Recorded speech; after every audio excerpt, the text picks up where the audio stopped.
Ladies and gentlemen, please welcome U.S. Army veteran, Colonel Retired, Charlotte Journey.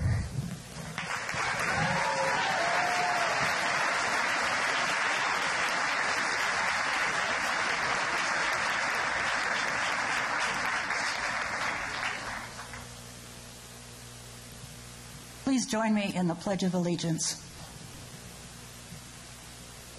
To the flag of the United States of America, and to the republic for which it stands, one nation, under God, indivisible, with liberty and justice for all.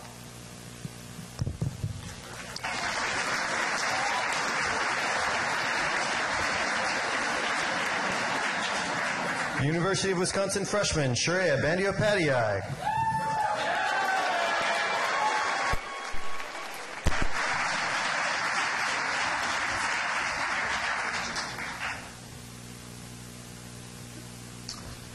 Good morning, everyone. Thank you so much for joining us today. My name is Shreya Bandyopadhyay, and I'm an outreach fellow for the Madison chapter of the Young Progressives. It's great to see so many people out here today who are fired up to re-elect Senator Tammy Baldwin and help Democrats up and down the ticket. Tammy Baldwin has the backs of families like mine. I'm a first-generation American, and I was lucky enough to grow up in a community where we embraced diversity and families looked out for each other. That's how it should be. To me,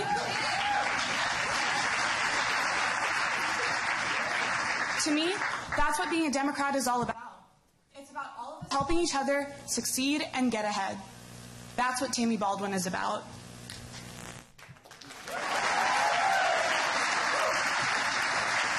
Tammy is fighting to protect our health care. She's fighting to protect Wisconsinites with pre-existing conditions.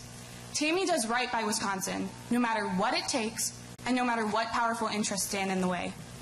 And that's why those special interests have spent $14 million trying to beat her. Ooh. Every vote is going to matter. This election could come down to a few thousand votes. The work that we do right now is critical, and we need your help. If you want to see change and make a difference, we need you knocking on doors and telling your neighbors why this election is important.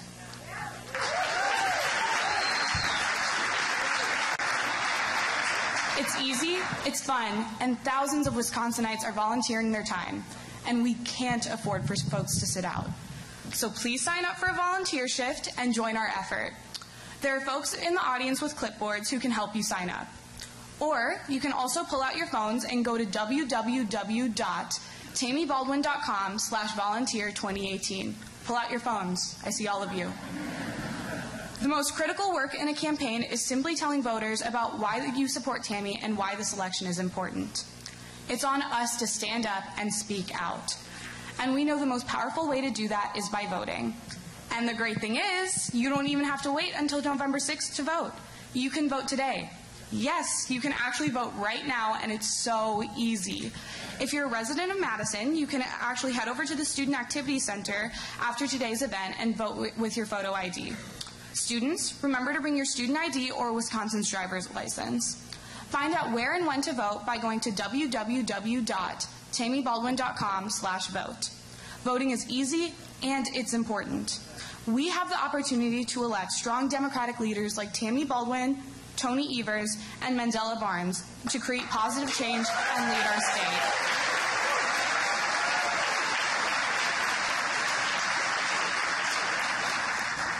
They're bringing people together and promoting a positive vision for Wisconsin's future. Let's make sure we're why they win on Election Day. Thank you.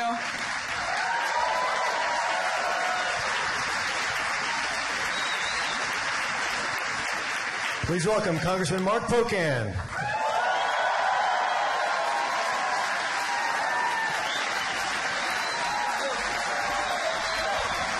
Hello, Madison!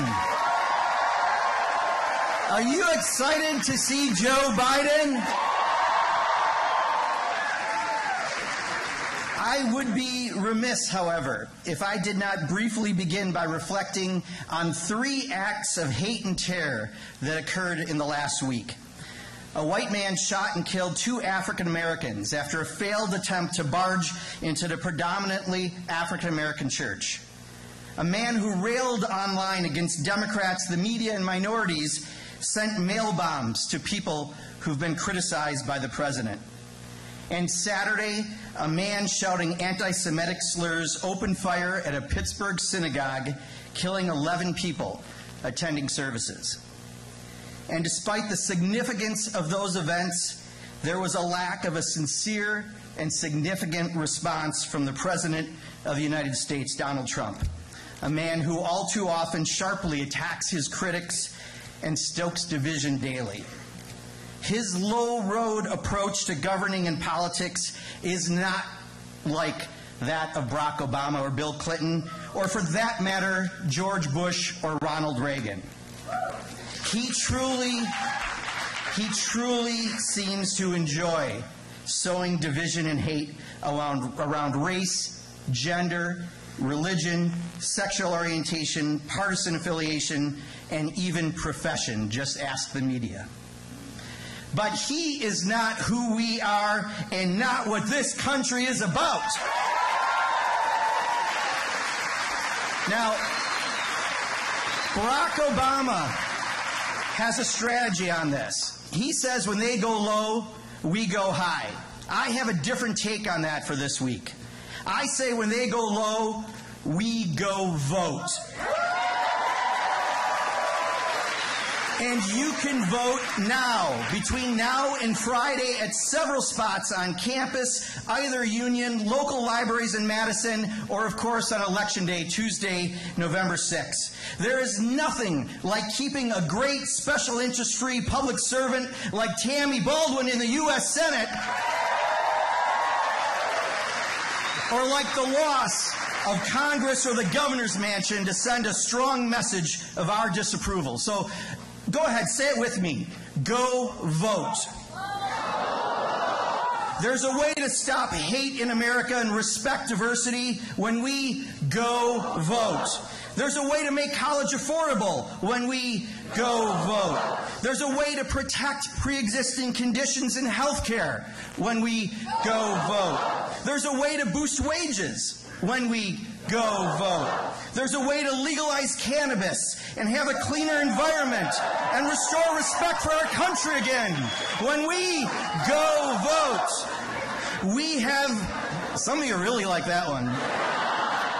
You must have lived in my dorm. We have 7 days to adjust the direction of our country. 7 days to knock on doors, make phone calls, use social media, and talk to our friends and family about what's on the line. If you want to send a message to the White House and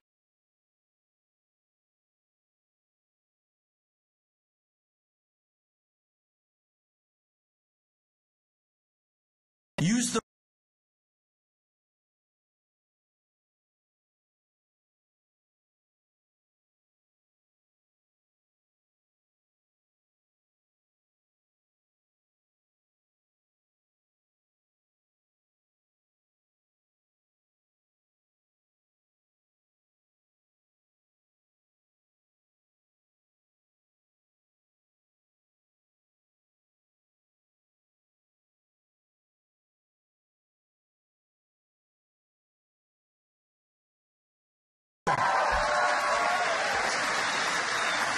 All right, it is my great honor to introduce one of the rising stars in Wisconsin, someone who's going to be a great new state treasurer for the state of Wisconsin.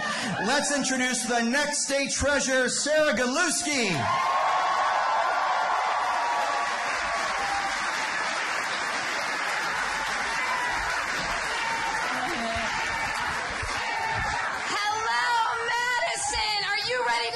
State back? That makes 2 of us. Well, I could not tell you I am so excited that we have Joe Biden in the House today. I was so excited that I actually wore my Leslie Knope earrings today. Any Parks and Rec fans? So, my name is Shreya Godlewski, and I'm running to be your next state treasurer. Fun fun fact about the state treasurer, Scott Walker actually tried to get rid of this office earlier this year. Can you believe it? What is he trying to hide? So, here's the deal. When I heard about that, I was completely appalled, and I formed the Save Our Fiscal Watchdog Ballot Committee. And I am proud to say that we stopped Scott Walker's power grab this April with 62% of the vote. That's a landslide in Wisconsin. So, you might be wondering, what can the state treasurer actually do for me? Honestly, a whole heck of a lot with new and innovative leadership. So, here's one thing that it can do in addition to being your fiscal watchdog. It can address the student loan crisis. Anybody here have any student loans? Student loans in the state of Wisconsin impact over 1 million people, and interest rates alone were up to 15%. And here's the killer, is unlike a mortgage, you can't refinance your student loans for a lower rate. And I think that is absolutely criminal.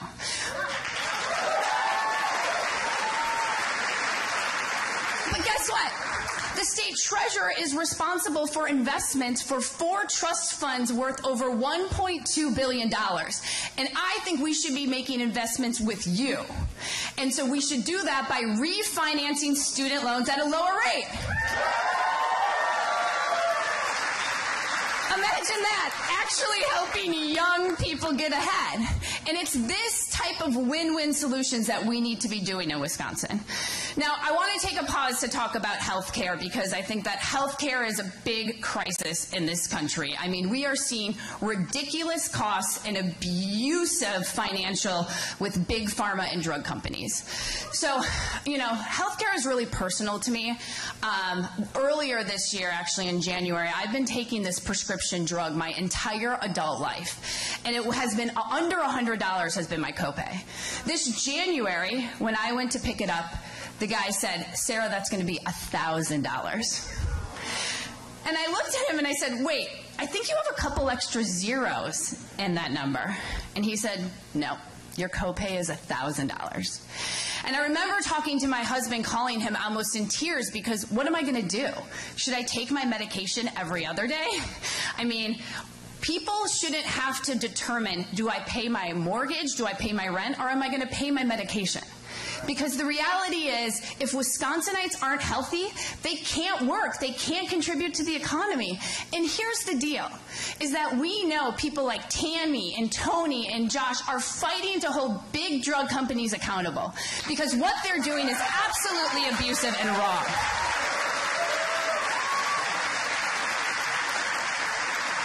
But look, you know what?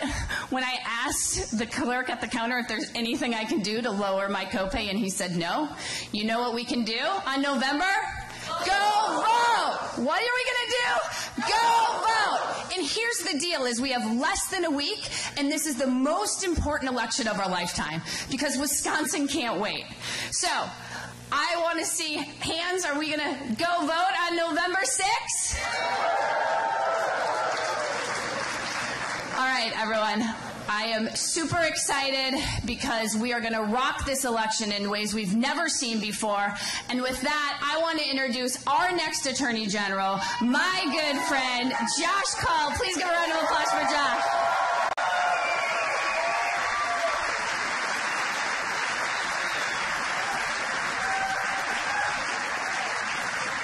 Good morning, everybody. It's great to be here. I'm Josh Kaul, the Democratic nominee for Attorney General. I grew up in Oshkosh and Fond du Lac in a family that was deeply involved in public service. I'm a former federal prosecutor. I prosecuted drug traffickers, gang members, and murderers, and worked to make communities safer. And I've also gone to court to challenge laws that restrict access to voting, including here in Wisconsin.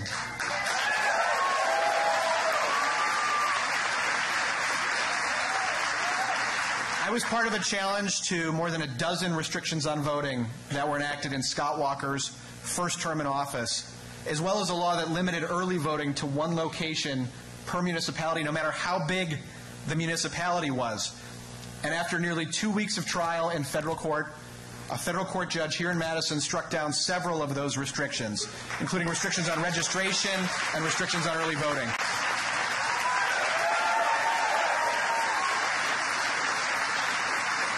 And let me encourage everybody here to take advantage of those early voting opportunities. And as Congressman Pocan said, go vote. Let's try one more time. Go vote. Much better. Now, I'm running for Attorney General for a lot of reasons. I'm a husband, I'm a dad, and I want my family and families across Wisconsin to live in a state that is safer and stronger than we're on track for right now. And there's so much that an effective AG can do to help us move in the right direction. We need new leadership when it comes to fighting crime and getting justice for Wisconsinites. We need to start responding to our opioid epidemic like the crisis it is. We need an AG who understands that eliminating our backlog of untested rape kits should have been a priority from day one.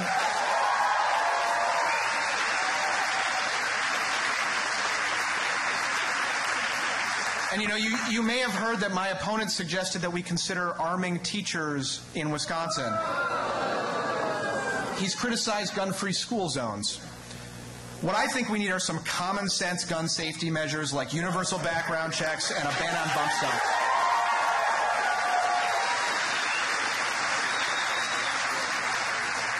We also need an AG who is going to be serious about even-handedly enforcing the laws that protect our environment and consumers here in Wisconsin.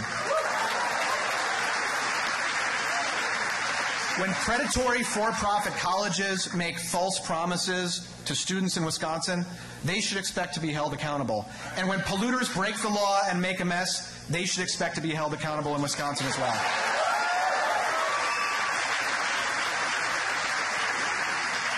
And then we need an Attorney General who is independent and a watchdog for Wisconsinites, who's going to stand up against public corruption, who's going to ensure that Foxconn lives up to the terms of the deal that it struck, and who's going to stand up for the rights and protections of Wisconsinites if the federal government tries to roll them back. Now, my opponent has taken a different approach. Instead of standing up for our rights, he is one of the leaders of a lawsuit that's seeking to invalidate the Affordable Care Act. If that suit is successful, protections will be eliminated for people with a pre-existing condition. Health insurance companies would once again be able to deny coverage on the basis of a pre-existing condition, and young adults would lose the guarantee that they can remain on their parents' coverage until they turn 26. The Congressional Budget Office estimates that if the major components of the Affordable Care Act are struck down, more than 30 million Americans will become uninsured. Well, I think we need an Attorney General who's going to fight to expand access to affordable health care coverage in Wisconsin, not somebody who's fighting to take protections away for people with pre-existing conditions. That suit is a waste of our tax dollars, and it's not the only time our Attorney General has wasted our tax dollars. As you may have heard, he spent about $83,000 of taxpayer money on promotional materials. That includes money spent on promotional stress balls. It includes money that was spent on custom-made fortune cookies, which I didn't even know was a thing that existed until this campaign, but apparently you can get your own custom-made fortune cookie. And he spent nearly $10,000 of taxpayer money on commemorative coins with his name on them, gold-plated commemorative coins. You know, I have two young sons, so in my household, if you're going to spend money on fake coins, they better have chocolate inside, or else you're going to be in serious trouble.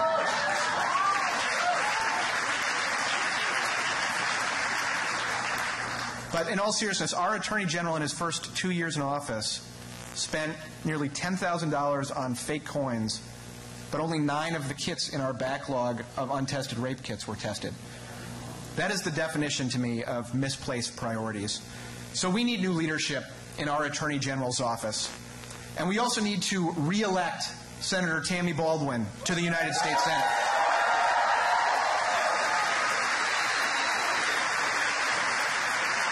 We need to elect Tony Evers as the next governor of Wisconsin.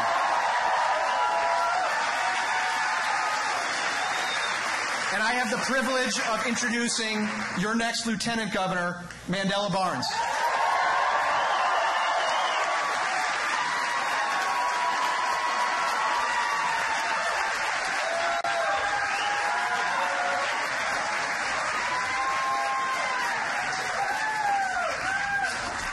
Thank you so much, Josh. Really excited to be running with Josh, and there's a couple thank yous. I want to thank all of you for joining us this morning, because we are going to win on November 6th.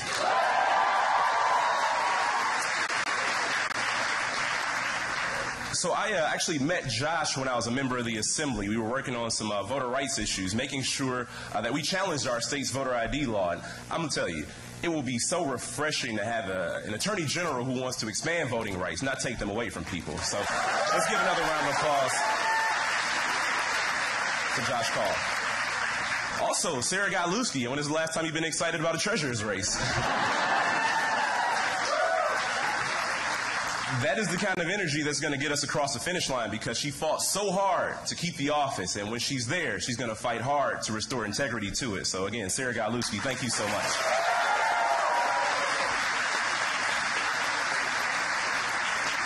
Now, we're all here because Joe Biden is in town, and I could not be more excited because Joe Biden made it cool to be the other guy on the campaign.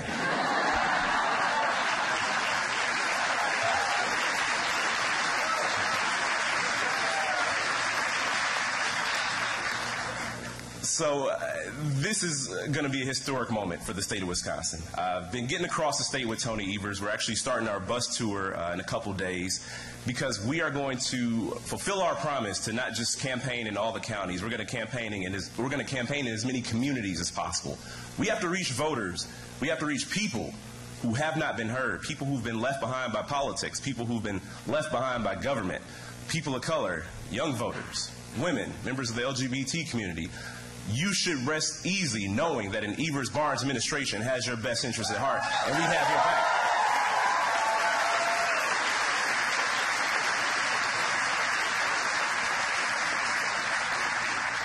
So I decided to run for lieutenant governor because our state has a need to restore and expand opportunity to all its citizens. It's something we haven't done in quite some time, and with only 7 days to go in the campaign, we have to make our message clear. And we don't have enough time to talk about all the bad things that Scott Walker's done, but we do have enough time to talk about our positive vision for this state. Again, hope and opportunity. That means Wisconsin should once again become a state that expands access to quality and affordable health care to all of its citizens.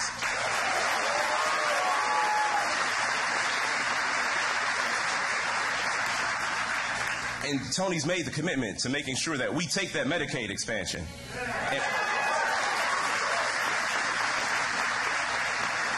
Tony's also made the commitment to make sure that we work to create a public option for Badger Care so that we can have health care for all in the state of Wisconsin.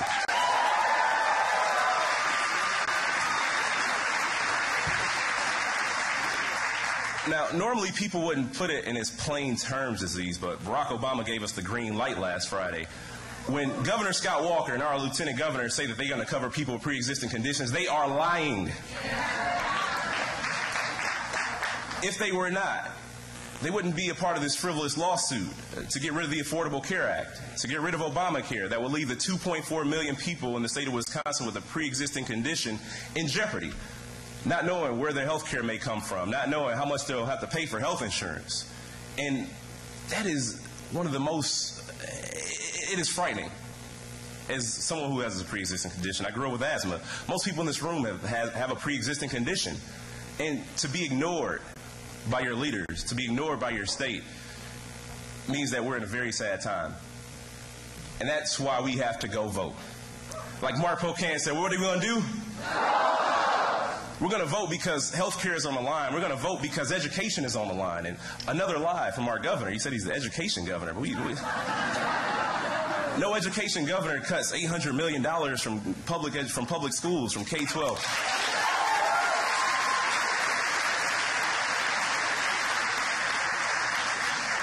No education governor cuts $250 million from the UW system.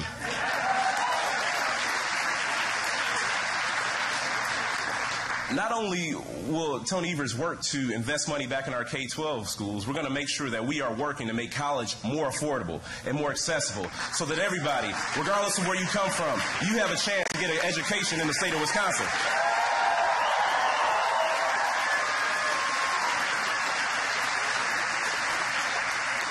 And like Sarah said, if you have student loan debt, you should be able to refinance that debt. We should be able to borrow money at the same rate that big banks get to borrow money. That's how we create a more fair economy, because Wisconsin has left far too many people behind. Corporations have written the rules in this state. That's why you see the bulk of tax breaks going to the most wealthy individuals, the largest corporations. But that is also why Tony Evers has proposed a 10% tax cut for the middle class in the state of Wisconsin.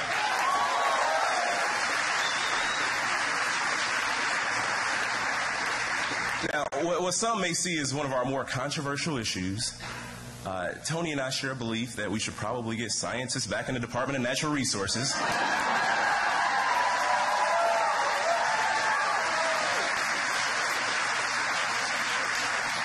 And if we have people in office, as we do, who do not think that climate change is real, in this climate, we have to change the people in office.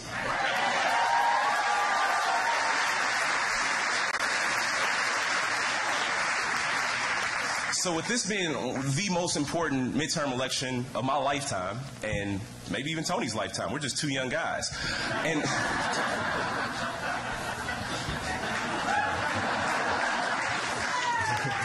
this is a very important race. But we know why we have to show up to vote. We don't want to think about what the state of Wisconsin is going to look if Governor Walker gets another 4 years. But we have to make sure that we don't just talk to our friends, our family members, and our neighbors. We have to talk to strangers. We have to talk to everybody about why they need to show up to vote. And we need to make sure that we vote for the people who cannot vote. That means we need to vote for the people who fought and died for the right to vote. That means that we need to vote for our undocumented brothers and sisters who don't have the right to vote.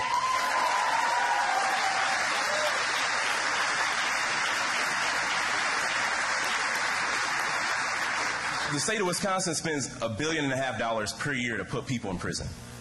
That is more than the UW system. And there are so many people with nonviolent offenses who are locked up behind bars who come out with a felony record. They can't vote. We have to vote for them.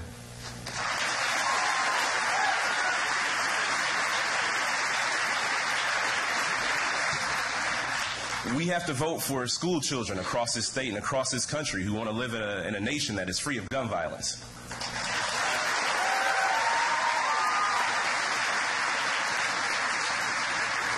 We have to vote because we want Wisconsin to be open for all, not just open for business like Governor Walker wants.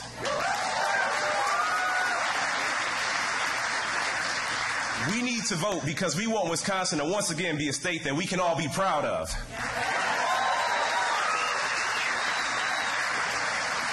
So with only 1 week to go, what are we going to do? What are we going to do? What are we going to do? Thank you all so much. Let's go out here and win.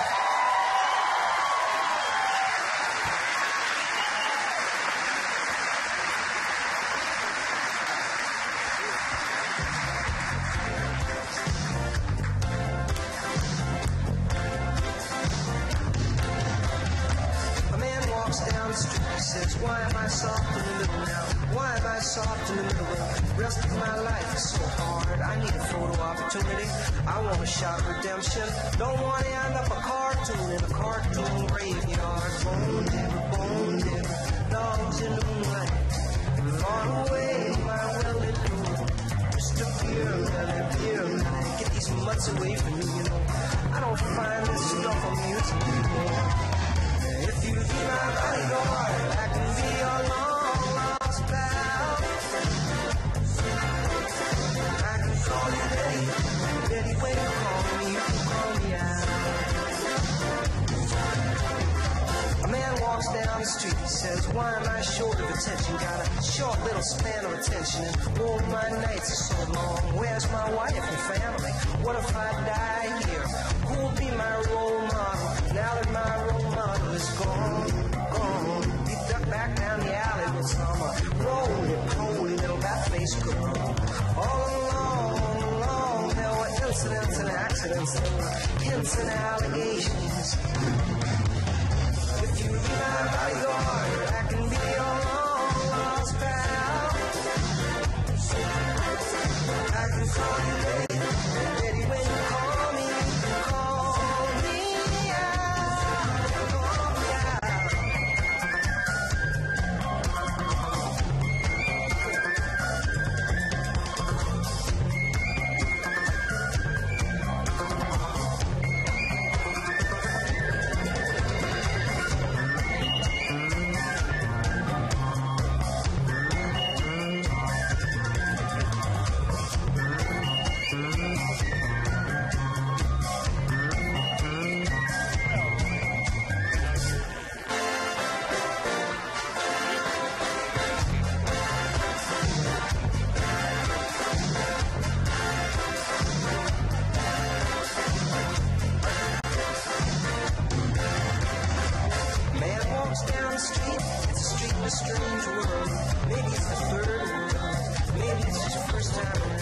doesn't speak language, holds no currency. He is a foreign man. He is surrounded by the sound. Cattle in the marketplace, scatterings of orphanages. He looks around, he sees angels in the architecture, spinning and infinity. He says, hey, hallelujah, if you be my bodyguard, I can be your lost pal. I can call you Betty when you call me,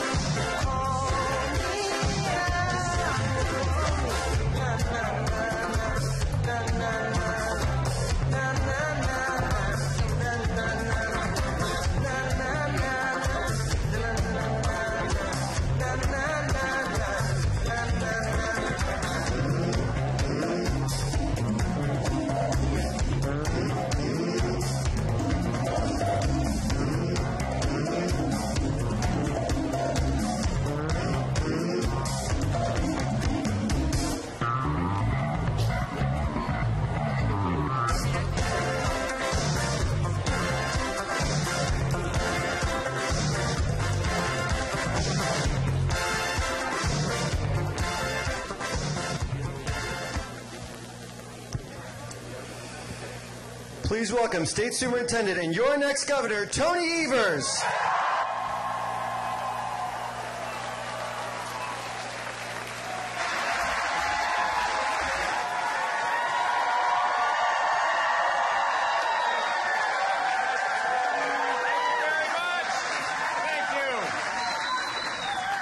Good morning, Wisconsin. Thanks so much for being here today. How's everybody today? Good.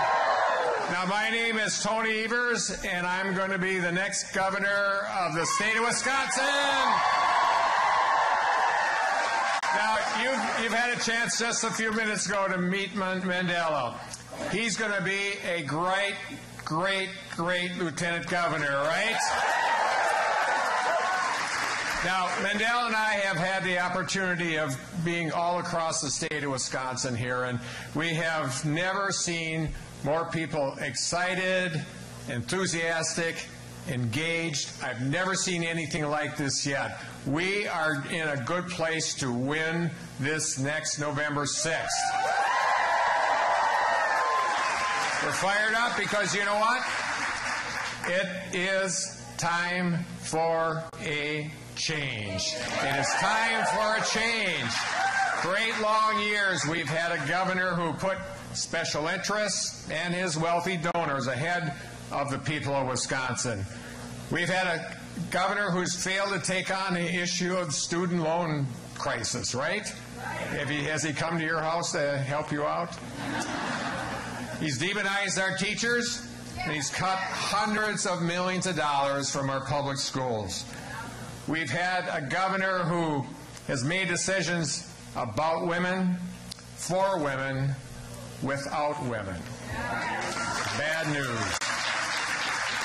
And we've had a governor who has done everything he can to make sure that the 2.4 million people in the state of Wisconsin that have or who have pre-existing conditions, making sure that they're not going to get health insurance. He's even in federal court now trying to eliminate protections that he's spending millions of dollars at TV to try and erase his record on this. He's asking us to trust him. Holy mackerel, folks. Holy mackerel. Actions speak louder than words. Are we going to trust Scott Walker to protect our health care? I guess that's the answer. Now, here's what I know. When I run for governor, our teachers will no longer be the enemy. We're going to fund our public schools, and we're going to treat our educators, K through higher ed, with respect, because every student needs to have a high-quality education, no matter what zip code or campus you're coming from. And when I'm governor, we're actually going to fix our roads. And, you know, I was just talking to Vice President Biden, but I'm not sure he knows that. Well, let's sure he knows that here in Wisconsin, We have potholes, and we call them? Perfect, perfect. Vice President, I hope you heard that. And when I'm governor, we're going to bring back science to the state of Wisconsin. Isn't that a novel idea? Science. And we're going to use that to make decisions, to care about the environment and our natural resource. How about that? Go science. And of course, we will always do this, and we'll continue to do this, fight for women to be able to make their own health care decisions.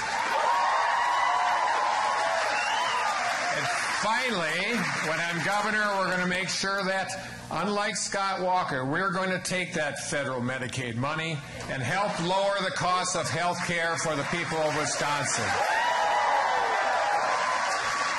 And we're going to do this because you know this as well as I do. In Wisconsin, what unites us is far greater than what divides us. We can unite this state on November 6th. Remember what Scott Walker did when he became governor? He said, we're going to divide and conquer. Well, I've got news for you, Governor Walker. You may have spent the last 8 years trying to divide us, but you will never, ever, ever conquer us. Never. And guess what? Guess what? We're gonna prove this by voting him out of office and me into office on November 6th. Now, I just have to tell you, Mandela and I can do a lot. We believe in this campaign, but we cannot do it alone. We need people to do that hard, ugly work of going door to door and making those difficult calls and working, frankly, like hell for the next few days to make sure that this happens. Now I'm going to ask each of you to do something for both Mandela and I. So, are you ready, Madison?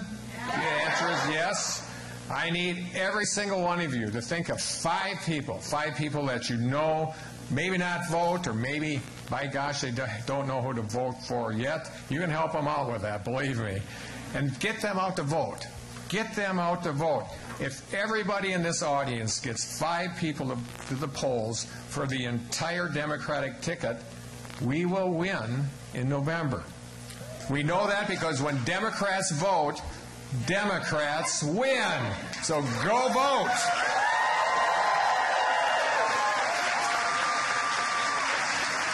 We can do this, and we will do this. We are going to win this thing. Now, please join me in welcoming Senator Tammy Baldwin and Vice President Joe Biden.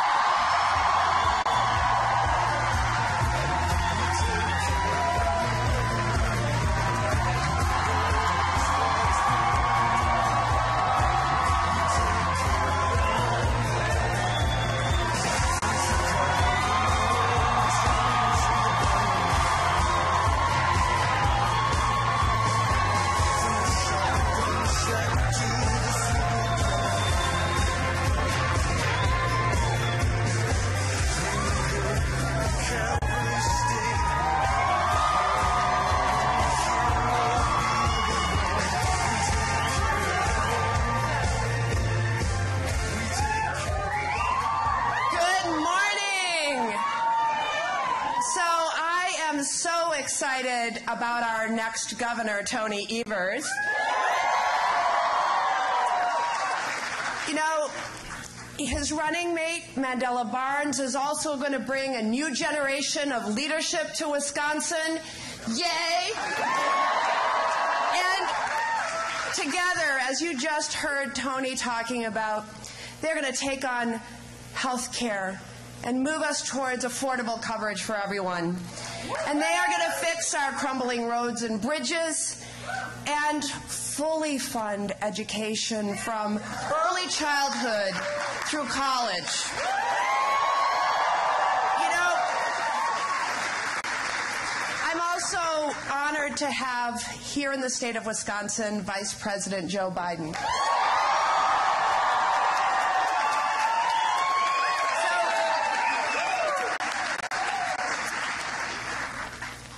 We had President Obama here in the state earlier this week, and so cool to have them both. made me reflect on a moment that I will never forget. And that's being in the room at the White House when the President signed the Affordable Care Act into law. Now, I wasn't close enough to hear what the Vice President whispered in his ear. But it is a BFD.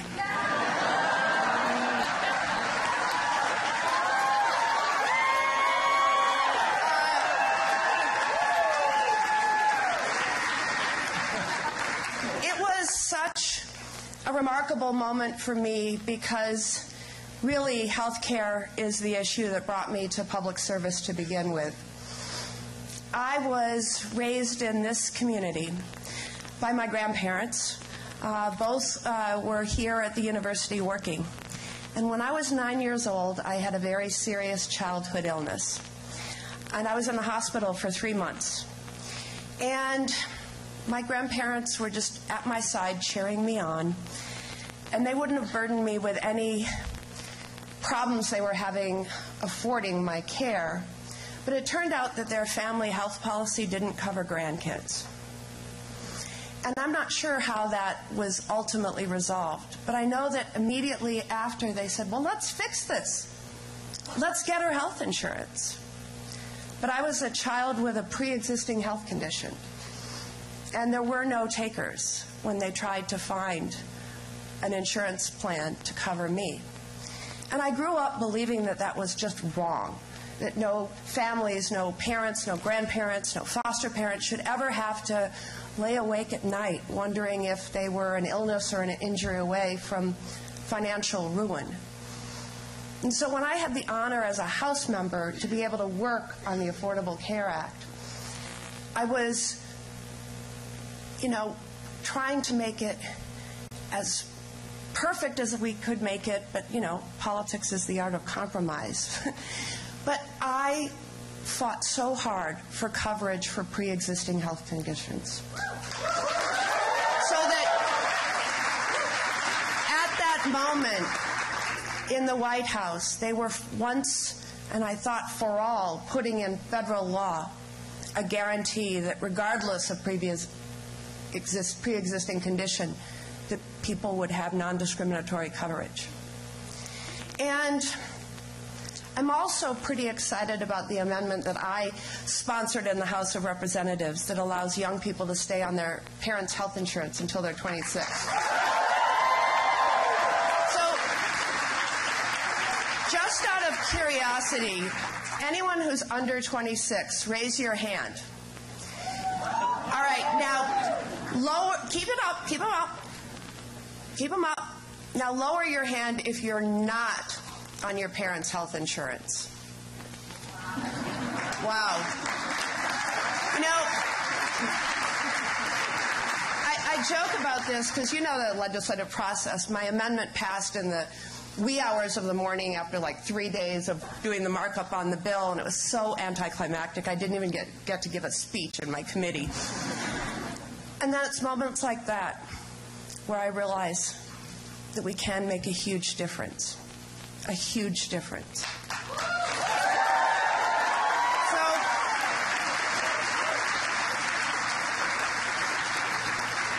So Washington is a mess right now.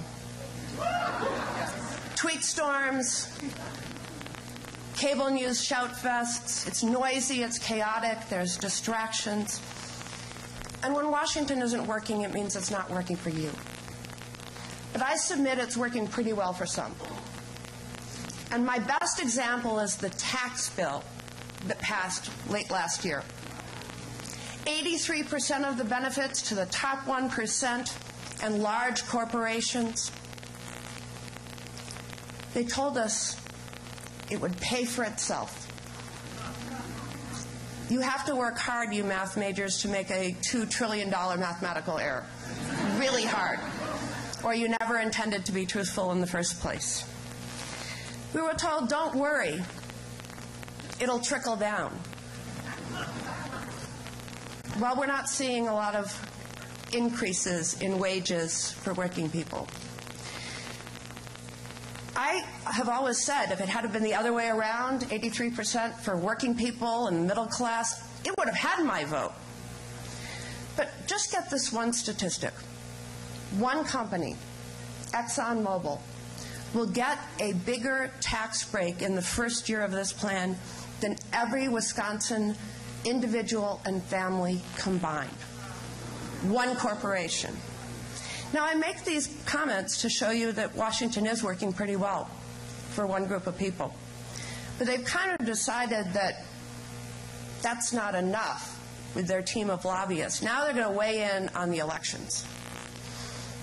I learned early this year that I was the top target of out-of-state super PACs, funded by the likes of the Koch brothers network or Richard Uihlein. Number one. And I kept saying, you know, me? Wisconsin? Why? I don't get this. Well, I decided I would wear it like a badge of honor.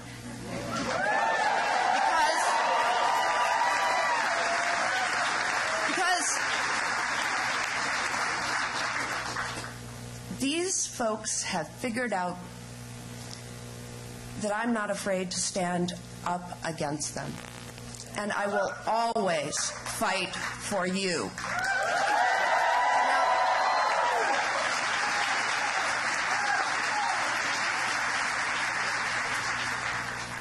There are names that you'll see on the ballot when you go vote, hopefully early. But there are issues on the ballot.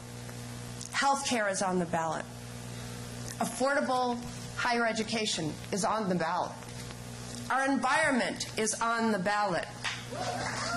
Net neutrality is on the ballot. Justice and equality are on the ballot. And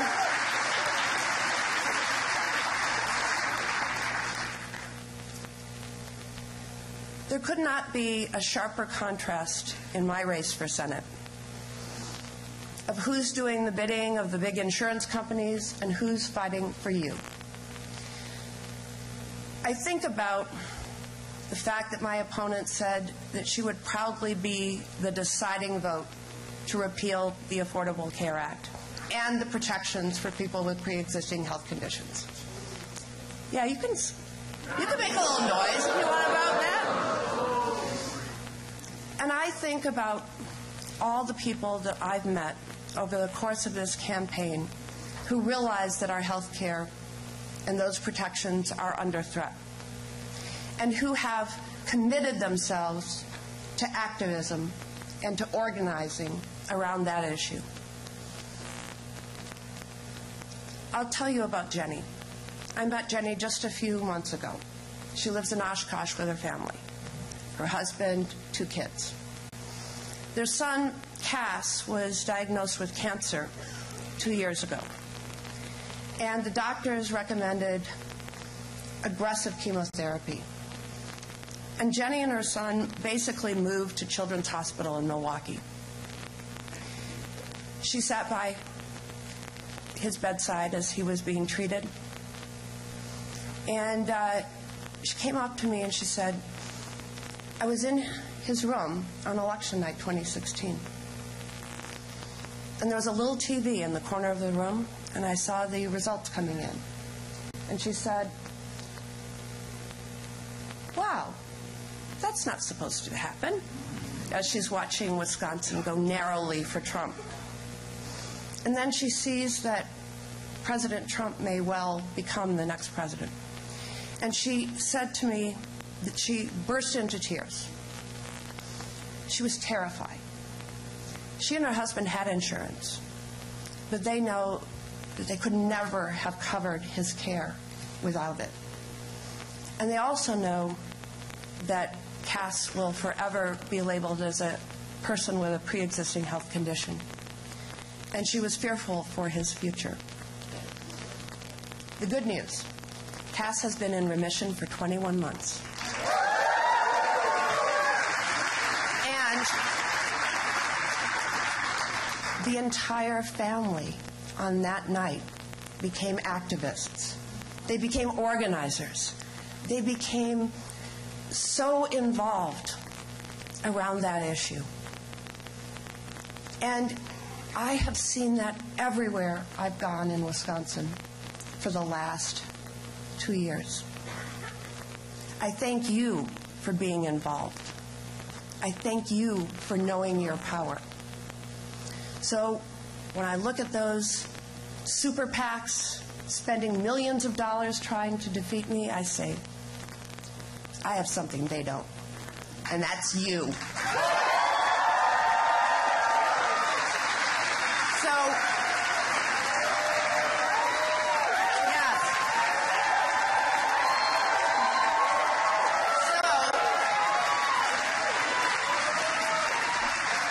So, join me in standing up to those special interests and vote early. We could have a snowstorm on November 6th. You could be volunteering all day, which would make it difficult for you to vote on Election Day. Go to tammybaldwin.com/vote for information about early voting in Dane County, and volunteer every single moment you can between now and when the polls close. And now,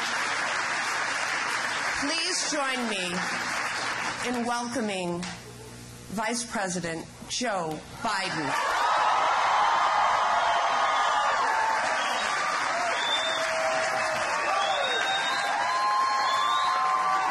Thanks for being here.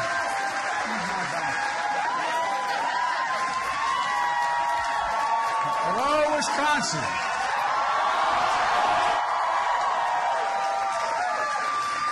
I have to admit, this is one great university. I go back all the way 270 years ago almost. But when I was a kid getting involved in public life, it was the University of Wisconsin was leading the way in the late 60s, for real. I ran for the United States Senate when I was 29 years old. I got elected when I was 29 years old. I wasn't old enough to be sworn in. I had to wait 17 days to be eligible. No. But I tell you what happened here in Wisconsin and a few other great universities, but Wisconsin was the leader, was an entire generation, as I was graduating, I graduated in 68, and an entire generation went from saying, drop out, go to Haight-Ashbury, don't trust anybody over 30, just leave everything alone, because of the war in Vietnam, because of the women's movement, which was beginning in an earnest way, the environmental movement. And here on your campus and other campuses, we said, no, enough. I remember walking across the stage getting my diploma that year, and I only had two political heroes. Martin Luther King, because I come out of the civil rights movement, my state was segregated by law, and Bobby Kennedy. And the day I graduated, he was assassinated. And I remember, I come from a very modest background, like a lot of you, no Horatio Alger story. My dad was a well-read, white-collar worker who was high school educated, who was a graceful man, and we lived in a 3-bedroom house with 4 kids and a grandpa, and it was safe and it was decent, but it was we were not what you'd call middle class or upper middle class. We were basically middle class, and I didn't know anybody in public life. I mean, I knew about public life, but I had no personal relationships. And I walked across that stage, like I hope some of you will, determined. I mean it sincerely, determined, with no reason to believe I could, determined I was going to help change things, because we had had enough. We had had enough. My sense is that's where you guys are. My sense is, I really mean it. I am not being solicitous. I spend a lot of time on college campuses. I do the It's On Us program. I wrote the Violence Against Women Act, and we draw 4,000, 5,000, 6,000 people every time we show up in gymnasiums to talk about it. And I get the sense that it's a lot different than even 3 years ago. Even 3 years ago. And in terms of early voting, before I get to what I want to say to you, I want to point out to you, if your generation, college generation, people between 18 and 24 years old in that range, 25 actually, If you voted the same percentage that people who are over 40 voted, there would have been 5.6 million more votes cast in 2016. Here's the point, and this is not hyperbole. You can own this election. No. You can own this election. You can own it. But for 72,000 votes nationwide, in basically 5 states, this being one of them, we wouldn't be having the debate I'm about to engage with you about. So, folks, it really matters. I hope, I just got a wonderful award from the Civil Rights Museum down in Memphis, Tennessee. Something I never thought I'd ever be worthy of when I was a kid in the Civil Rights Movement. And a young man taking me around the museum said, "You know Emmylou Harris?" I said, "Yeah, I know Emmylou Harris."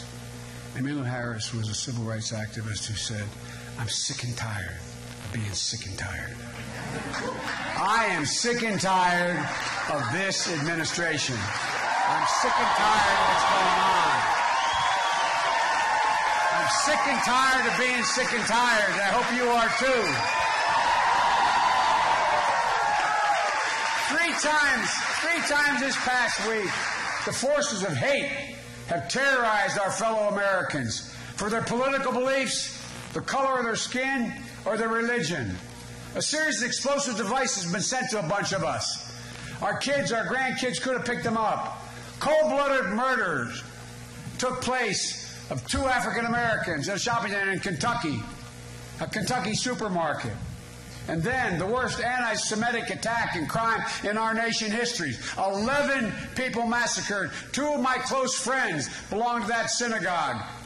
11 of them killed and another 5 wounded.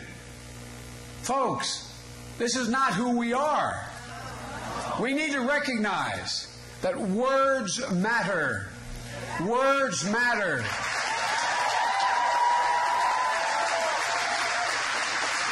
Our political opponents are not my enemy. The press is not the enemy of the people. Before we're Democrats or Republicans or Independents, we're all Americans. Sounds corny, but it is true. Folks, we're so much better than this. I know sometimes it feels these days like anger and hatred and viciousness is about to overwhelm us. But it's up to our leaders to change the tone in both parties, to dial the temperature down, to restore some dignity to our national debate. But I've been around all over the country. When I decided not to run for president last time, I said I was going to do everything in my power to elect a Democrat, a Democratic House and a Senate, to stem this tide. And I've been in almost every state. Just in the last several months, I've been in 23 states for 55 candidates. And here's what I find. No, guess this. Here's what I find.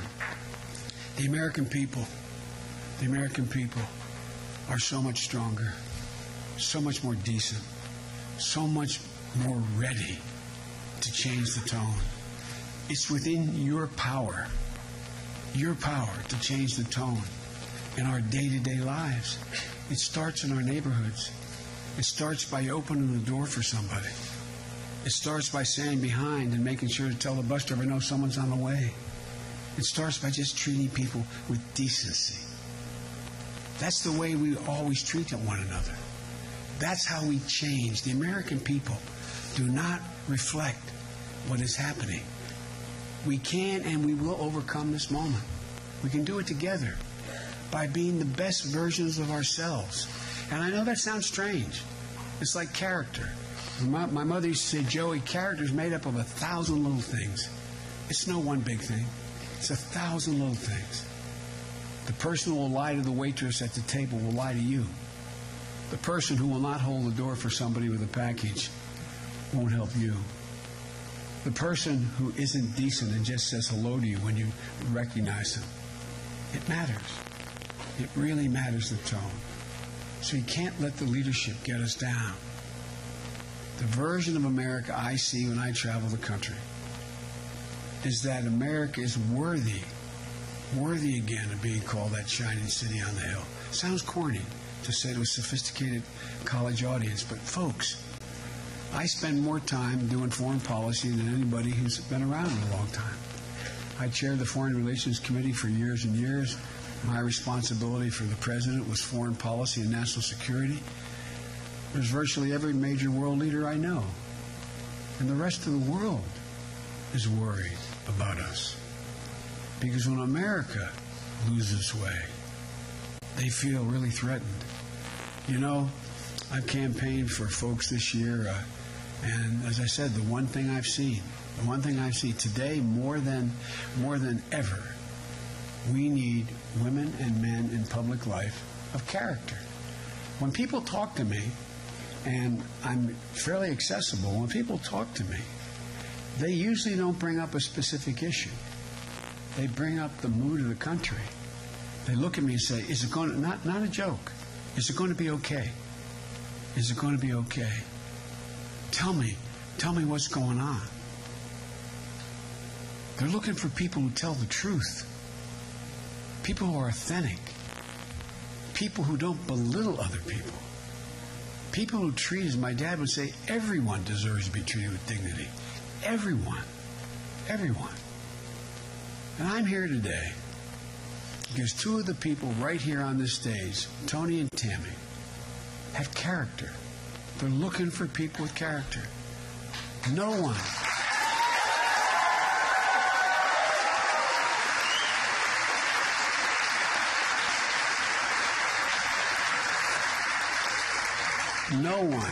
shapes the state's future more than his teachers. And that's just a fact.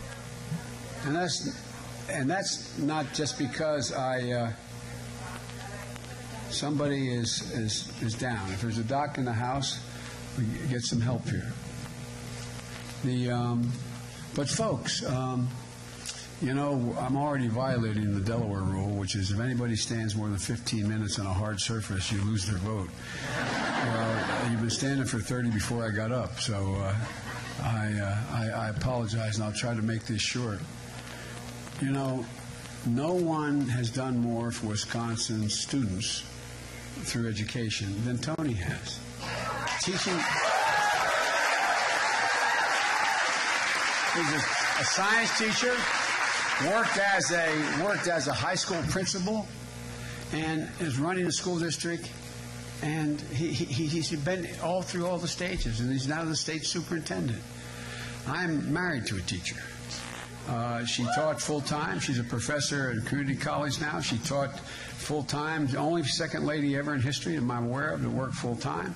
She's still teaching 15 credits a year, and she's still going all around the country trying to make sure that we've stemmed this tide that this other guy in the White House is trying to get moving. And, you know, Tony owes a lot to Wisconsin schools. I mean, he met his wife, Kathy. And Kathy, where are you, Kathy? I want you to meet Kathy. Come on up here.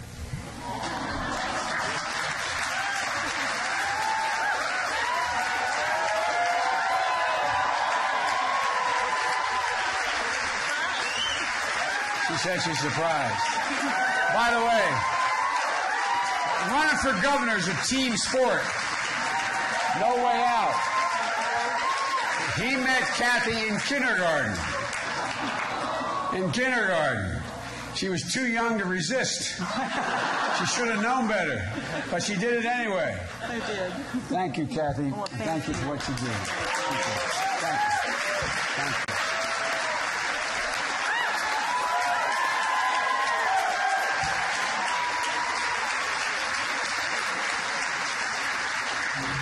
You just saw the definition of decency walk off the stage. But folks, the fact of the matter is that Tony spent his entire life trying to do the one thing that everybody knows is essential. You know, I did a study for the president. He asked me to do a study. If you ever watch the State of the Union addresses, the 8 years we were there, he loved surprising me on the State of the Union. He turned and say, and Joe is going to do the following. And he'd never tell me what the hell he was going to have me do beforehand. He thought it was just really funny. He thought it was great. Joe was going to do a study on the jobs of the future. Well, guys, I did a year study with all the outside experts as well as the cabinet. And guess what? By 2020, 6 out of 10 jobs require something beyond a high school degree. That's a fact, just to get a job. by 2020. It's going to increase exponentially. So you're trying to build here a system in a great state, and this, again, this is one of the great public education systems in the world here at the, no, for real, University of Wisconsin. You in California, I'm afraid to mention that word that starts with an M, Michigan, but, you know, I mean, there's some great public universities. And folks, let me tell you something else. When we talk about character, Tammy is an amazing woman. She's honest. You know, I've served in the Senate a long time, and I came up with something all my colleagues kid me about. Certain senators are their state. You look at them and say, that's New York, or that's California, or that's Alabama, or that. This is Wisconsin.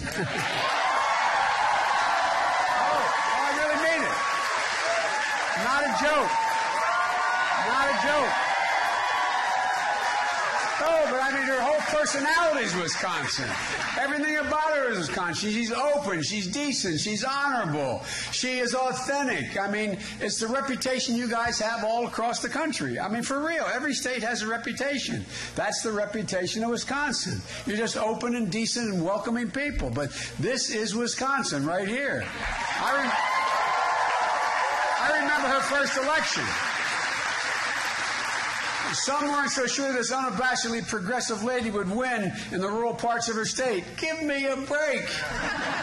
Guess what? She went out and she talked to people on farms, sat in their kitchen tables, looked them in the eye, understood the measure of what they were concerned about, and they liked what they saw. And Tammy keeps getting elected because you know her. You know her. Other people get elected in spite of the fact you don't know, because you don't know them. Look, I see her, you see her at Culver's, you see her at the farmer's market, you see her, you know that her values are Wisconsin values. Again, it sounds corny. Look, when you guys go around the state, around the country, you know you all are made fun of the way you speak English, you know. You actually speak English. The rest of us don't quite get the intonation right. But they look at you like, Wisconsin? Oh, what the hell are you talking about? But you know what I'm saying. Now, you really do. You can feel it. And she's been a quiet and steady champion for affordable care. And you understand the reason. We're all affected by how we were raised. We're all affected by how we were raised. We're all affected by our experiences. We either turn bad experiences into something good for other people, or we succumb. And look what she's done. She really has been a champion on the health care front. And I've been a...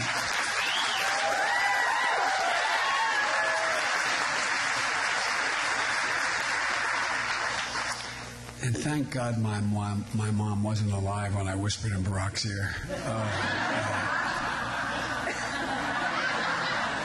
Ooh.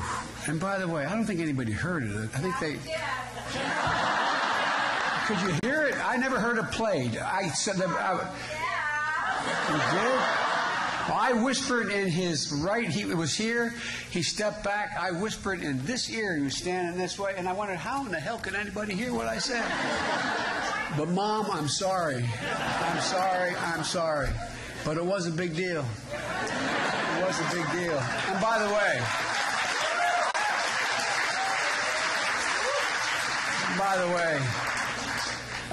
Barack and I really are friends. All those memes are basically true.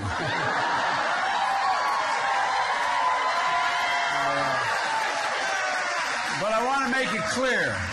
Barack made the first friendship bracelet, not me. I want you to know that. He and my family, our families are very close. My granddaughters and his two daughters are each other's best friend in the same class, same small school. The whole time when they go on vacation, their kids come with us, we go with them. I mean, it's a family affair, and he really is as decent as he appears. And Michelle, I think, is one of the finest first ladies in American history.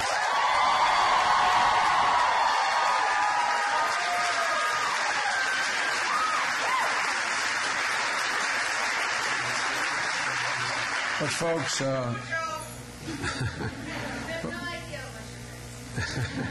thank you. Look, let me get to the heart of it here. As I said, this is about character, this election, and in every state. And we need Republicans of character. There's an awful lot of good Republicans that I've served with, for real. You notice every time there'd be a problem with our administration, I'd go up in Capitol Hill. I was the guy that settled it. Because everybody up there knows I genuinely respect them. I disagree with them. I challenge their judgment, but never challenge their motive. You go after a man or woman's motive, you can never get to an agreement. If I say you're in the pocket of, or you're a cheat, or you're a liar, there's no way you can ever reach an agreement and get something done. And I learned a long time ago when I was a kid, when I got elected, right after I got elected, I got a phone call from a first responder on December 18th saying that I had to come home because my wife and daughter were just killed. And my two boys were really badly injured. A tractor trailer broadsided them and killed them. And I didn't want to go to Washington, but a group of 3 Republicans and 5 Democratic senators came to me and said, you got to do it. And I just come for 6 months, and I did. And there was a guy a little bit west of here named Mike Mansfield from Montana, Iron Mike, he was a majority leader. And he would have me come to his office, Tammy, every Tuesday at 3 o'clock. And basically to take my pulse to see how I was emotionally doing because I didn't want to be there. And I walked in it took me a while to figure that out. I thought every senator got assignments. No senator gets any assignments. And so I walked in this one day. It was, I think, the 3rd week in May. And when I walked in and on the floor of the Senate, I'd walk down through those, the grated doors, the gold grates you see, and we walk down to the, quote, well of the Senate. I'd always walk down to see when the last train was, with the last vote, so I could catch the last train to go home to see my boys. And I made over 8,200 round trips back and forth to Washington, my career, over 2 million miles on the train, and because I needed them more than they needed me. And so I'm walking in, and as I walk in, Senator Helms, who was a self-defined segregationist, was going after 2 very close friends of mine, one who's still a very close friend, Bob Dole, Republican leader, he's still alive, and Teddy Kennedy, for introducing the precursor for the Americans with Disabilities Act. And he was up there saying it's confiscatory, no business should have to have a curb cut to get into their business, there should be no special treatment for him. And I thought it was horrible, but I had to go to my meetings for a minute, and I sat down. I guess I looked very upset, and Mansfield looked at me and said, "What's the matter, Joe?" And I told him, I went on why I was so upset with Helms. And he looked at me and he said, "Joe, what would you say if I told you in December of 1969, Dot and Jesse Helms were in their living room in Raleigh reading the Raleigh Observer, and there was a picture of a young boy in braces, steel braces from his ankles all the way up both legs and up under his arms with steel crutches, looking out and saying, 'All I want for Christmas is someone to love me and take me home.'" He said, "What would you say, Joe, if I told you they adopted that young man as their own?" I said, "I'd feel foolish." He said, "Well, they did, Joe." He said, "Joe, it's always appropriate to question another man or woman's judgment, never their motive, never their motive." And that's why I've been fairly successful and had a fairly successful record on Capitol Hill. But today, all we do is question motive. All we do is attack each other in terms of things unrelated and beyond their position on a particular issue. Folks, this election is different than any election that those of you who've been voting for a while have ever voted in, and it's the most unusual election for those who were first-time voters. This is bigger than politics, this election. I mean, it really is bigger than politics. There's something different.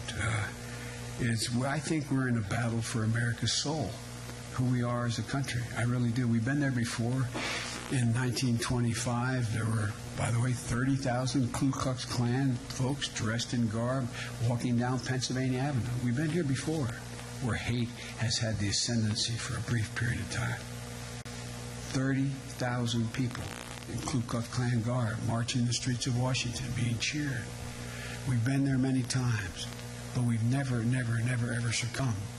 Because unlike any other country in the world, you can't define us based on our ethnicity. You can't define us based on religion. You can't define us based on social background or origin. We are an idea. America is the most unique country in the world. We're organized around ideals, idea. Again, sounds corny, but we hold these true self-evident, that all men are created equal, endowed by their Creator with certain inalienable rights. We don't always meet it, but we've never given up on the notion. And it's all based on values. Everything about America is based on values, about decency, respect, giving hate no safe harbor, leaving no one behind, committing to something bigger than ourselves. David Brooks, the conservative columnist who writes for the Times, he said these basic American values, he said, are being dissolved so that those at the top can have room for their selfishness. Because when they divide us based on, there are only three ways people organize: by tribe, religion, or ideals. If they get us back into this system of dividing based on tribe and religion, they create space for abuse, their abuse. And folks, to my great disappointment, because of gerrymandering and unlimited spending, our Republican colleagues in the Senate and House, they know better. But they're choosing their party and protecting their president over the country right now. Folks, this is not your father's Republican Party. This is not your father's Republican Party. I wrote a year ago after the horrific events in Charlottesville, in Virginia. We had agreed we were going to let this new administration have time to set up, just like W allowed us to have time to set up before we started to criticize. But I couldn't remain silent any longer. I wrote an article for the Atlantic Monthly entitled, "We're in a battle for America's soul." Because when hate was on the march in America, I watched white supremacists, neo-Nazis carrying Nazi flags and torches, crawling out of fields and from under rocks and out of the depths of the internet, chanting the same anti-Semitic bile that was chanted in the streets of Nuremberg and Berlin and Munich in the 30s, in this historic American city. And when that hatred is given space to fester, it encourages the parts of the senior side of society to rear their ugly heads, to think it's okay to come out in the open again and divide.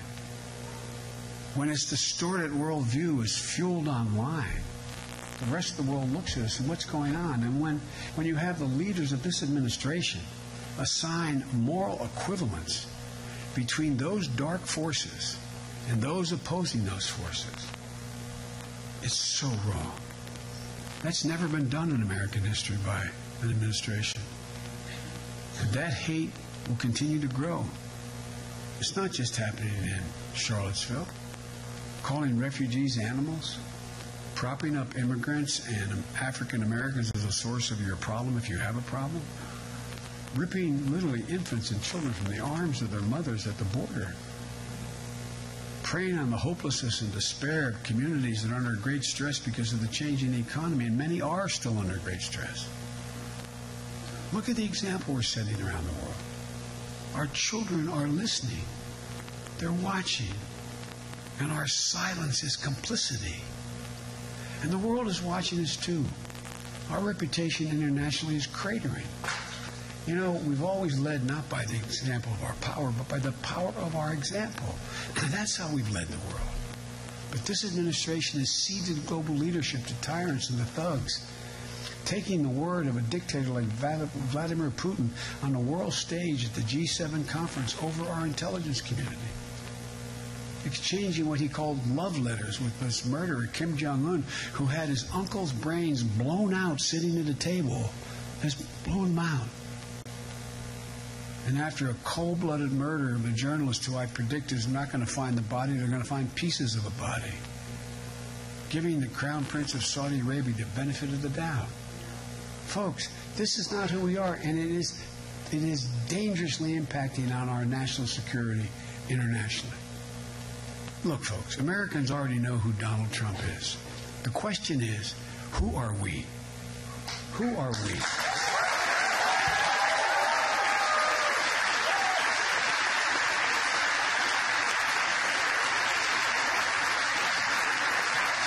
With notable exceptions sitting behind me, we haven't been clear on that the last year and a half.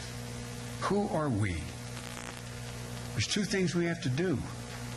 We have to restore the character of the country by electing people of character. But we also have to, there used to be a basic bargain in America. That basic bargain was adhered to by Democrats and Republicans. They both subscribed to it. And the bargain that built the middle class. And the bargain basically said, if you contributed to the welfare of the enterprise which you belonged, the business or the union, whatever you belonged to, and it succeeded, you got to share in the benefits. But that bargain was broken. That bargain was broken. Between 1945 and 1973, productivity grew 95%. Wages grew 92%. But between 73 and now, productivity grew 77%. Wages have grown 12%. 12%. And the divide between the very wealthy and the rest of America is worse than it was pre-1921. So, folks, the middle class isn't a number. It's a value set. I have 44 employees still because they named the School of Foreign Policy at Penn after me and the School of Delaware, their School of Public Policy. And I do a lot, you give me a lot of resources. And I work in middle class issues and economic issues at Delaware. And folks, I have a lot of economists who work for me. You ask an economist right here at your great university what middle class is, they'll give you a number. They'll say it's 52,500 or 53,600. It's not a number. It's a value set. It's a value set. Middle class means being able to send your kid to a park where you know they're going to come home safely. Middle class means to be able to send your kid to a public school. A public school. By the way, can they get under there? Because they can come up and sit in the stage. I know they're tired if they want to. Can you find seats for these kids? Or there's seats over here, too. But you're welcome to come up on the stage if you want to. But all kidding aside, it's about if your kid goes to a local public school and they do well, they get able to go to college or school after high school. And you're going to be able to figure out a way to afford how to do that. In addition to that, it means when your geriatric mom loses her husband, your dad, you have to take her home with you. And, come on, honey, come on up here and sit. It's okay. It's okay. Walk around. I asked my staff to go on and help her because it's tired of standing. And so go on and help. Richard, walk around there and see. Oh, you get a chair. Oh. Well, come on, sit in the edge here. So anyway, middle class is really a value set. Middle class is having some peace of mind. Peace of mind when this little tyke walks out the door. You know, my dad used to say, if you listen to Barack, you'd think I climbed out of a coal mine in Scranton with a lunch bucket, you know? As I said, my dad was a graceful, well-read, white-collar worker, but when coal died in northeast Pennsylvania, there were no jobs. And we went home to live with my grandpa for a year while my dad went to Delaware to find a job and to be able to bring us on down. And my dad used to always say when anyone would lose a job, he said, Joe, remember, a job's about a lot more than a paycheck. It's about your dignity. It's about respect. It's about your place in the community. It's about your sense of who you are. And he'd end by saying it's about being able to look your kid in the eye and say, honey, it's going to be okay, and mean it. There's a lot of people not able to do that right now here in Wisconsin or all across America. The middle class is actually shrinking. So, folks, I always said, he didn't expect government to solve his problems. He expected them at least to understand the problems. And the fact is, it's not just about economic justice. The middle class is the reason why we've had political and social stability our whole last 100 years. And folks, our job is to restore that bargain. And it starts right here, dealing with your worth. Not only has there been a wholesale attack on organized labor, but you realize 40% of all workers at some point in their career have to sign a non-compete agreement? If you made sandwiches at Jimmy John's until recently, you had to sign an agreement you couldn't compete to take your own worth and try to get 5 cents or 10 cents more working at McDonald's. Non-compete agreement. If you delivered oil to a construction site, to the machinery, in Texas, there's non-compete agreements saying you can't do that for within 100 miles with anybody else. It's all designed to suppress wages. And on education, does anybody think, as I said, 12 years is enough? An education system in the 21st century? Healthcare, you've already heard a lot about healthcare. I can't say it more than other than these guys are phonies. Flat phonies. The idea they say all of a sudden As they say in southern Delaware, they talk in an accent. All of a sudden, these boys have had an altar call. They've seen the Lord, and all of a sudden they are for making sure pre-existing conditions are covered. They not only are not telling you the truth, they're pretty stupid, because you cannot possibly afford to do it unless you have everybody in on the deal. So look, the fact of the matter is that there's so much that's going on right now that in fact we can. It's totally within our power to do something about it. But we can't do it unless we win back the House and the Senate. Here's the deal. Tammy spoke about that tax bill. Not only is it patently unfair, the tax bill, and it goes to the very well. By the way, by 2027, 87% will go to the top 1% by that period of time. But here's the deal. These guys, when I don't even remember, Tammy, the House members asked me to stand on the steps of the Capitol when the attack came on the Affordable Care Act. So I went over and was a spokesperson as vice president for all the members of Congress. And I stood there and I said something even the members of Congress wanted.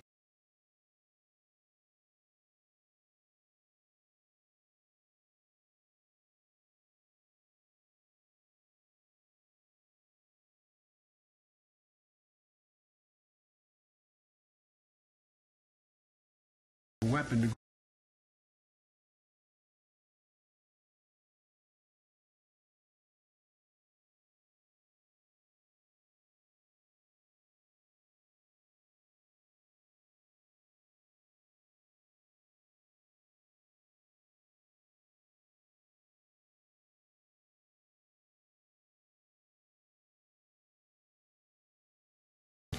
That's the proposal on the table right now. And then a guy who I know well, and I always argue with, and we've been on each other side, but we work together. He's straightforward. Mitch McConnell from Kentucky. You know what he said? We can't afford this deficit to be created. That we now have to go after entitlements, Social Security and Medicare. Folks, no, but this is real, man. You can boo, but let me tell you something. We don't win. You don't get your rear ends out to vote and bring people out. Not a joke. Mark my word. Remember I said this. There will be massive cuts, and your parents and your grandparents will find what they counted on and paid for their whole lives is not there, or not there nearly what they need. Folks, that's what we need, Tammy, to help Wisconsin fight back. We're Democrats because the main reason most of us, and I really mean it, I hope some of you are Republicans. I hope some of you in here are Republicans who want to reestablish a Republican Party with a core, with a center, with some decency. Folks, we can't stand the abuse of power. That's what makes us who we are. That's why we got engaged. My dad used to say the greatest sin of all is the abuse of power. And the cardinal sin is if a man raises his hand to a woman or a child. But physical abuse of power is not the only abuse of power. Economic abuse of power. The way people with great fortunes abuse people who work for them. Take advantage of them. Don't pay them overtime when they're entitled to it, etc. You know, we stand for giving Americans a fighting chance. But to do it, we have to reset the moral compass here. You know, I'm always known in the White House and around the country as optimist, like I'm the new kid on the block. Well, the truth is, I am an optimist because I understand that ordinary Americans have been able to do extraordinary things given half a chance, given just half a chance. And folks, let me end by saying we are better positioned than any nation in the world. Now, I want you to listen to me. We're better positioned than any nation in the world to own the 21st century. And let me explain why. It's not just because we're the finest military in the history of the world. That's not hyperbole. The history of the world. It's because we have the most productive workers in the world. Our workers are 3 times as productive as they are in China. Folks, number 2, we have more great research facilities in the United States of America than the entire rest of the world combined. Right here at the University of Wisconsin, University of California, University of Delaware. Every major mind-blowing change has taken place in the last 23 years has come out of a research university, not out of a corporation. I was with the guy who did the algorithm for Google, who ran the company. We're trying to get more money for peer research in the Congress. And he asked if I'd help, and I said I would. I did not get paid anything. I asked if we could help, and I said I would. And at one point I turned and asked him, I said, explain to all the folks out there where you got the algorithm for Google. He said, Stanford University. I said, tell them who paid for it. He said, you did. Folks, we also have the most agile venture capitalist in the world. We're the biggest economy in the world. People worry about China. I spent more time with Xi Jinping than virtually any world leader. For real. I've traveled all over China and the United States in over 20-some hours. And guys, he'd trade places in a heartbeat with the President of the United States. They not only don't have enough energy, they don't have enough water.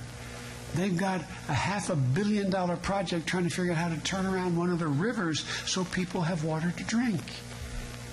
A significant portion of their land is polluted with cadmium. They cannot grow crops. They're in a situation where their environment is degrading. Any of you been to Beijing or seen pictures? You see anybody walk around without a mask on their face? Lung cancer is 4 times the rate it is here. There'll be more people contracting cancer, God forbid, and it will happen in China in the next 10 years and all the rest of the world combined. Folks, they're not a patch on our genes. For them to compete militarily, they'd have to spend somewhere in quarter $15 trillion to get up to the place where they could project force. Come on. What are we doing? We're walking around with our heads down. Like, woe is me, what are we going to do? It's time to stand up. It's time to remind us who we are. It's not Republican or Democrat. This is the United States of America. There is nothing beyond our capacity. And I mean that. There is nothing beyond our capacity. That's how you were raised. That's how I was raised. Nothing is beyond our capacity.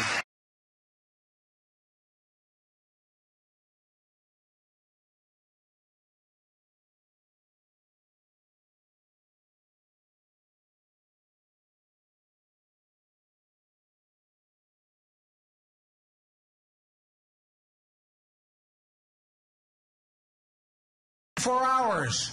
God almighty, we're going to be flying sub-supersonically. My God, there's nothing beyond our capacity. The reason I set up this moonshot, we're going to cure cancer. Mark my words, we're going to cure cancer. So come on. Get out and vote.